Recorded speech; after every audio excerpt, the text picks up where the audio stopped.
ยไหมที่วันหนึ่งคุณหันกลับไปมองชีวิตแล้วพบว่าเวลาส่วนใหญ่หมดไปกับเรื่องเล็กน้อยที่ไม่มีค่าอะไรเลยเราถูกสอนให้รีบเร่งแข่งขันทำให้ได้มากที่สุดแต่ไม่มีใครสอนให้เราหยุดถามตัวเองว่าสิ่งที่เราทำอยู่มันสำคัญกับชีวิตจริงๆไหมชีวิตไม่ได้สั้นอย่างที่ใครๆพูดแต่มันสั้นลงทุกครั้งที่คุณใช้เวลาไปกับเรื่องที่ไม่สำคัญวันนี้ผมอยากพาคุณมานั่งคุยกันลึกๆเกี่ยวกับจิตวิทยาของเวลาและการเลือกสิ่งที่สำคัญที่สุดในชีวิต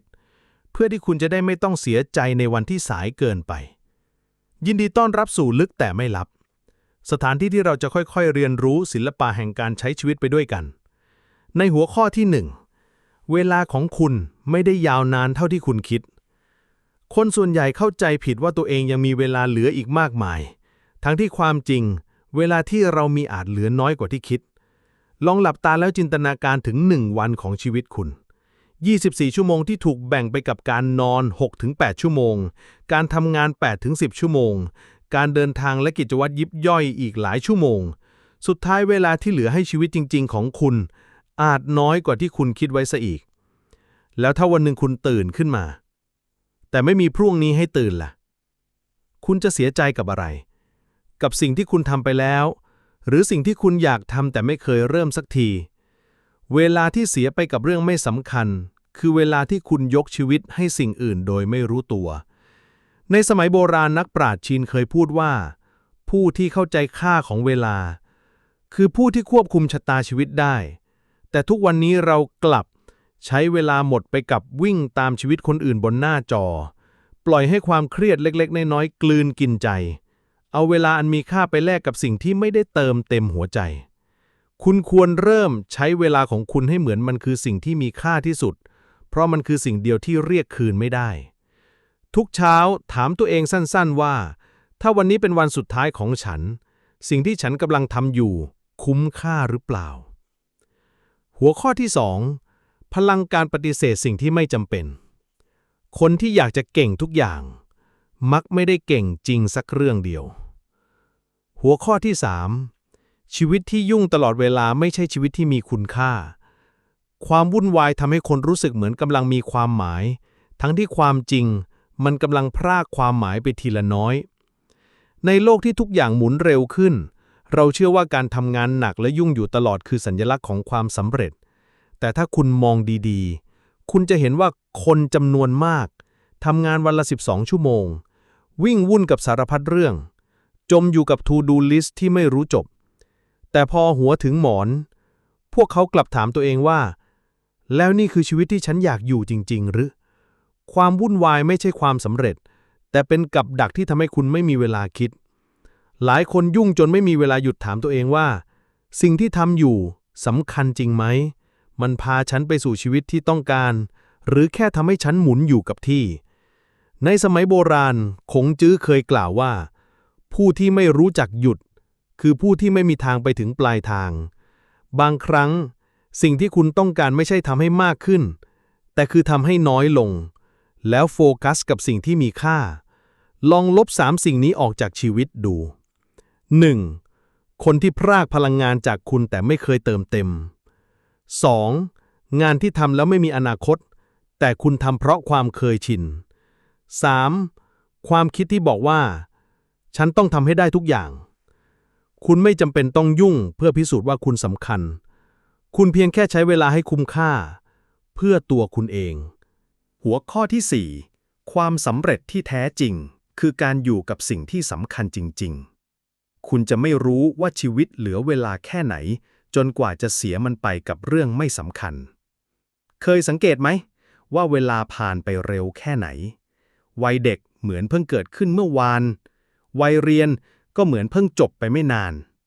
แล้ววันนี้คุณมานั่งอยู่ตรงนี้พร้อมกับคำถามในใจว่าทำไมเวลามันผ่านไปเร็วขนาดนี้นั่นเพราะ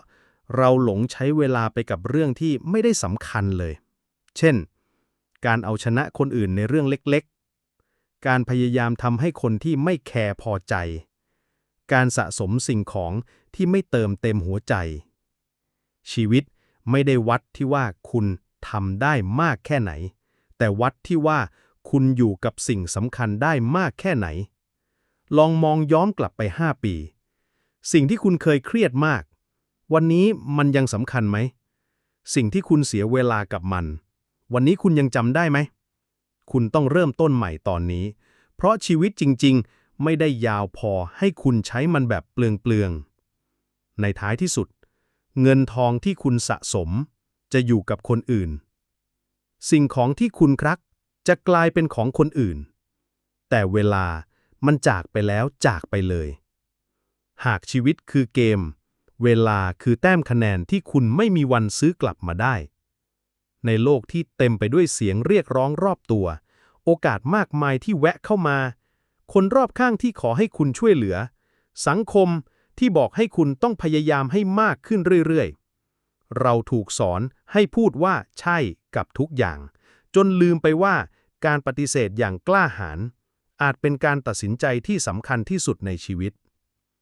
คนที่ประสบความสำเร็จมักไม่ใช่คนที่ทำทุกอย่างได้ แต่คือคนที่รู้ว่าสิ่งไหนที่ไม่ควรทำเลยตั้งแต่แรก การปฏิเสธไม่ใช่ความหยาบคาย แต่มันคือศิลปะการปกป้องเวลาและพลังงานของตัวเอง ลองถามตัวเองตรงๆ สิ่งนี้จำเป็นกับชีวิตฉันจริงไหม ถ้าฉันไม่ทำจะเกิดอะไรขึ้น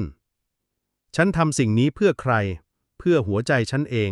หรือเพื่อให้คนอื่นพอใจ ทุกครั้งที่คุณพูดว่าไม่ คุณกำลังเปิดโอกาสให้ใช่ที่สำคัญกับชีวิตเข้ามา จำไว้ คนที่เอ่ยปากปฏิเสธอย่างนุ่มนวลแต่เด็ดขาด คือคนที่รู้ว่าตัวเองกำลังเดินไปทางไหน และไม่ยอมหลงทางกับเสียงรบกวนรอบตัว หัวข้อที่ 5 อย่าพยายามทำให้ทุกคนพอใจ จนลืมว่าตัวเองต้องการอะไร คุณไม่ได้เกิดมาเพื่อให้ทุกคนรัก แต่เกิดมาเพื่อใช้ชีวิตของตัวเองให้มีความหมาย ในชีวิตนี้ คุณจะเจอคนมากมาย คนที่สนับสนุนคุณ คนที่วิจารณ์คุณ และคนที่ไม่ว่าอย่างไร ก็ไม่พอใจกับสิ่งที่คุณทำ คุณเคยเหนื่อยกับการพยายามทำให้คนเหล่านี้พอใจไหม พยายามอธิบายให้คนไม่เข้าใจฟัง พยายามเอาใจคนที่ไม่เคยเห็นค่าคุณ และพยายามเป็นคนที่ใช่สำหรับทุกคน จนลืมว่าคุณคือคนที่ใช่สำหรับตัวเองหรือยัง ในประวัติศาสตร์มีคำกล่าวของเล่าจื้อที่เตือนใจว่า ใครก็ตามที่พยายามเอาใจทุกคนจะสูญเสียตัวตนของตนเอง การวิ่งตามความพอใจของคนอื่นเหมือนการตักน้ำใส่ตะกร้า ไม่มีวันเต็ม ไม่มีวันพอ และไม่มีวันจบ ในที่สุดคนที่พยายามมากเกินไปจะเหลือเพียงความว่างเปล่าในใจ คุณต้องยอมรับว่า คุณไม่ใช่พระอาทิตย์ที่ต้องส่องแสงให้ทุกคน และการถูกเกลียดจากบางคนอาจเป็นราคาที่ต้องจ่ายเพื่อได้เป็นตัวเอง Stop apologizing for being yourself and stop wasting time pleasing the wrong people เมื่อคุณเลิกวิ่งไล่ความพอใจของทุกคน คุณจะได้อิสระคืนมา และนั่นคือจุดเริ่มต้นของชีวิตที่แท้จริง หัวข้อที่ 6 ชีวิตที่มีค่าคือชีวิตที่รู้จักเลือกสิ่งจำเป็น ชีวิตไม่สั้นเกินไปสำหรับทุกสิ่ง แต่สั้นเกินไปสำหรับสิ่งที่ไม่จำเป็น คุณรู้ไหมว่าทำไมคนจำนวนมากถึงรู้สึกเหนื่อยล้า แม้ไม่ได้ทำอะไรใหญ่โต เพราะเขาใช้ชีวิตกับเรื่องเล็กๆที่ไม่สำคัญ เพราะเขาให้เวลาคนผิด งานผิด ความคิดผิด ถังที่เต็มไปด้วยน้ำสกปรกจะไม่มีวันใสสะอาด แม้จะพยายามเติมน้ำใหม่เข้าไป ถ้าคุณอยากเปลี่ยนชีวิต คุณต้องเริ่มจากการลบ ไม่ใช่เติม ลบสิ่งที่บั่นทอนจิตใจ ลบกิจวัตรที่ไม่สร้างคุณค่า ลบความคิดที่บอกว่าคุณต้องได้ทุกอย่าง สุภาษิตจีนโบราณกล่าวว่า ผู้ที่ยกของหนักที่สุดไม่ใช่ผู้ที่ยกมากขึ้น แต่คือผู้ที่กล้าวางลง บางครั้งความกล้าที่แท้จริงคือการไม่ทำงานที่ขัดกับคุณค่า ไม่คบคนที่ทำให้คุณเล็กลง และไม่ยึดติดกับสิ่งที่คุณรู้ว่าควรวางมือ ถามตัวเองวันนี้ อะไรที่คุณทำเพราะอยากทำจริงๆ และอะไรที่คุณทำ เพราะกลัวจะเสียหน้า เวลาเป็นทรัพยากรที่มีวันหมด อย่าให้มันสูญไปกับสิ่งที่คุณไม่อยากทำ เมื่อคุณเรียนรู้ที่จะเลือกสิ่งจำเป็น คุณจะพบว่าชีวิตเบาแต่ลึก มีน้อยแต่คุ้ม สุดท้ายนี้ลองมองชีวิตตัวเอง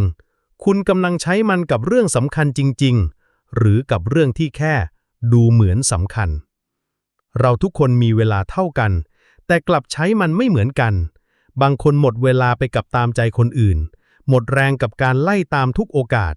และหมดใจเพราะพยายามเป็นคนที่เก่งในทุกเรื่อง แต่ชีวิตไม่ได้ต้องการให้คุณทำทุกอย่าง มันต้องการแค่ให้คุณเลือกทำสิ่งที่ใช่ เลือกที่จะอยู่กับคนที่เติมเต็มพลัง และเลือกที่จะใช้เวลาสร้างคุณค่าที่แท้จริง ในท้ายที่สุดแล้ว คนที่เข้าใจว่าควรวางอะไรลง จะเป็นคนที่แบกชีวิตได้เบากว่าทุกคน เพราะชีวิตที่มีค่าไม่ได้อยู่ที่ทำได้ทุกอย่าง แต่คือชีวิตที่กล้าไม่ทำสิ่งที่ไม่จำเป็น ขอบคุณที่อยู่กับผมจนถึงตอนนี้ ถ้าคุณกำลังพยายามทำให้ชีวิตเรียบง่ายขึ้น ลองพิมพ์คำว่า ฉันจะเลือกสิ่งที่สำคัญ เพื่อให้มันเป็นจุดเริ่มต้นของคุณวันนี้ แล้วพบกันใหม่ในคลิปหน้า กับเรื่องลึกซึ้งที่อาจเปลี่ยนวิธีคิดของคุณไปตลอดกาล ลึกแต่ไม่ลับ พื้นที่สำหรับคนที่อยากเข้าใจตัวเองให้มากขึ้น